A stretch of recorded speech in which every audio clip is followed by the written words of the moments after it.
আল্লাহর নবী বলেন, লক্ষ কোটি কোটি মানুষ হাসরের ময়দানে নাফসি নাফসি বলে চিৎকার করতে থাকবে।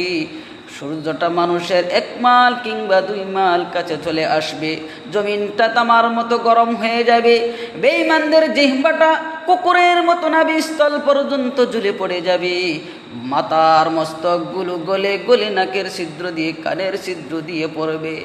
এই বিভীষিকা ময়দানে নাফসি নাফসি বলে আওয়াজ হবে, পানি পানি বলে আওয়াজ হবে।